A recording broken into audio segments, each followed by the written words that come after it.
Ваквата обврска представува и финансиски товар за граѓаните, кој можеби во апсолутен износ не е толку голем, меѓутоа во зависност од примањата на секој поединец или на секој домаќинство би можело да значи сериозно оптоварување на семејниот буџет.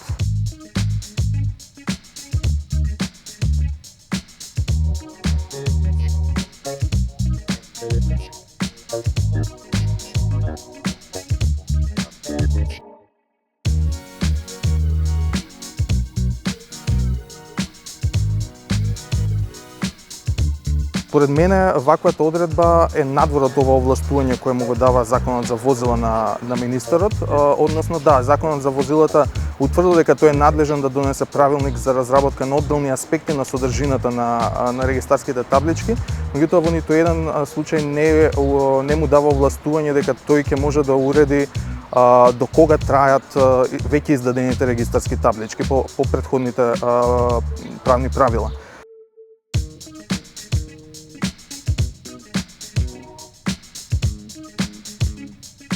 Подзаконските акти мора да бидат хиерархиски, односно се под законите и не може да бидат спротивни на законите. Тука мислам дека е една од причините поради кои овој член од правилникот е неуставен, затоа што и покрај тоа што законот точно навел во кои случаи се заменуваат регистарските таблички, правилникот донесен од министерот во овој конкретен член кој го оспорив, на некој начин посредно упатува на обврска на граѓаните да ги заменуваат своите регистарски таблички поради тоа што во нив се содржи кодот МК наместо НМК како што е тоа уредено со Преспанскиот договор.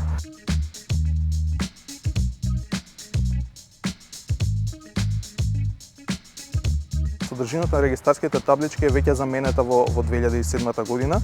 па со правилникот кој беше донесен во 2007 година се воведе ознаката МК која ни стои на плава позадина на регистарските таблички, меѓутоа тој правилник досега, односно во времето кога тој бил донесен и потоа кога бил изменет, во ниту еден случај не е утврдило дека претходно издадените регистарски таблички по претходно важечките правилници престануваат да важат и не предвидел обврска за граѓаните, истите ги заменат, односно претходно издадените регистарски таблички ги заменат со нови каде што ќе го има кодот МК.